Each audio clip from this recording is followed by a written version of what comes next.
Завршија роковите за поднесување евентуални приговори за постапката на гласање и приговори за утврдување и сумирање на резултатите од гласањето. Државната изборна комисија по истекот на законските рокови објавува за кои општини резултатите од гласањето се конечно. Од 44 општини за кои ДИК во понеделникот објави првични официјални резултати од гласањето за избор на градоначалници, во меѓувреме констатиравме дека од овие 44 општини во 11 општини се пристигнати приговори. По приговорите ќе постапуваме и одлучуваме. По таквите одлуки подносителите имаат право на тужба до управниот суд, информираше председателот на ДИК Борис Кондарко. Тој информира дека оние општини во кои нема поднесено приговори за гласање за избор на градоначалници се 33 и за нив ДИК објавува конечни резултати за завршено гласање во прв круг за избор на градоначалник. Во 11 општини има поднесено приговори, таму резултатите се уште не се конечни, а ќе бидат откако ќе одлучи ДИК или евентуално управниот суд во втор степен. Тоа се општините Арачиново, Богданци, Босилово, Бутел, Велес, Газибаба, Кривогаштани, Прилеп, Ресен, Чаир и Чашка. За листите на советници или за гласање на советници во општините има поднесено 17 приговори по кои ќе се одлучува. Тоа се за советите во општините Шутов, Ризари, Босилово, Прилеп, Газибаба, Чашка, Аеродром, Долнени, Ресен, Бутел, Гостивар, Кривогаштани, Богданци, Чаир, Велес, Виница, Карпош и Кичево. Кондарко информира дека до ДИК се поднесени вкупно 57 приговори во кои се опфатени повеќе избирачки места.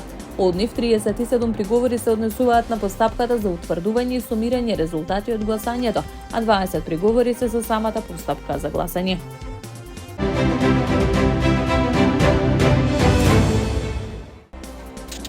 Летното сметање на времето завршува внедела на 26 октомври 2025 година, а почнува зимското сметање.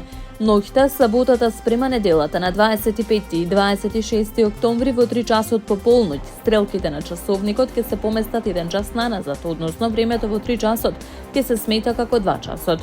Министерството за енергетика, рударство и минерални суровини ги потсетува граѓаните дека согласно одлуката за денот и моментот на воведувањето и денот и моментот на завршувањето на летното сметање на времето во 2025 година, донесена од владата на Република Македонија на 28 март и објавена во службен весник на Република Македонија, летното сметање на времето ќе заврши внедела на 26 октомври 2025. Соединетите американски држави воведоа нови санкции насочени кон двете најголеми руски нафтени компании Роснефт и Лукойл во обид да извршат притисок врз Москва.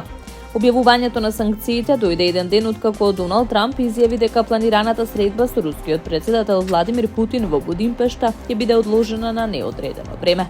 Американскиот министер за финансии Скот Бесент објасни дека новите санкции се потребни поради одбивањето на Путин да ја заврши оваа бесмислена војна. Тој тврдеше дека овие нафтени компании ја финансираат војната машина на Крем. Сега е време да се запре убивањето и за итан прекин на огнот, рече Бесент. Двете руски нафтени компании извезуваат 3,1 милион барели нафта дневно.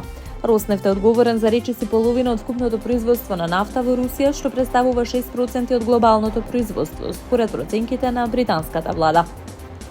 Нафтата и гасот се двата главни извозни производи на Русија, меѓу најголемите купувачи на Москва се Кина, Индија и Турција. Трамп исто така ги повика овие земји да престанат да купуваат руска нафта во обид да извршат економски притисок врз Крем. Председателката на Европската комисија Урсула фон дер Лајен објави дека разговарала со Бесент по телефон за недостатокот на посветеност на Русија кон мировниот процес.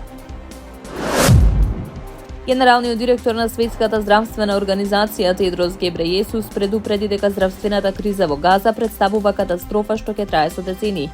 Тој повика на значително зголемување на хуманитарната помош за да се задоволат непосредните и долгорочни потреби на населението на таа територија. Гебрејесус истакна дека премирието што стапи во сила на 10 октомври овозможи поголем проток на медицинска опрема и помош, но дека нивото е под она што е потребно за обнова на уништениот здравствен систем. Според него, луѓето во Газа се соочуваат со глад, голем број повреди, епидемии и колапс на водоводната и санитарна инфраструктура, додека пристапот на помош се уште е ограничен. Нагласи дека здравствените последици, вклучително и широко распространетите ментални проблеми, би можеле да влијаат на идните генерации.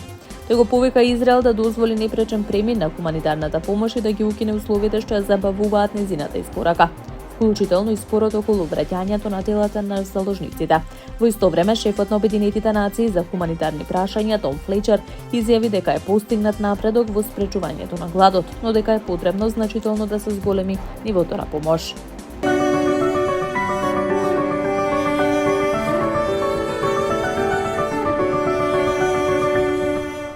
Времето денеска променливо облачно и релативно топло со повремени локални врнежи од дожд. Наместа врнежите ќе бидат поројни со услови за појава на грмежи. Ќе дува засилен до силен ветер од југозападен правец. Во Скопје променливо облачно време, предпладне со повремен дожд до локално пороен. Ќе дува умерен ветер од југозападен правец. Управата за хидрометеоролошки работи информира дека следува период на променливо облачно време со повремени локални врнежи од дожд. Петок и в понеделник врнежите ќе бидат поројни со услови за појава на грмежи, а в понеделник наместа и пообилни. Ќе дува засилен повремено силен ветер од јужен правец, кој ќе надминува брзина од 70 км на час.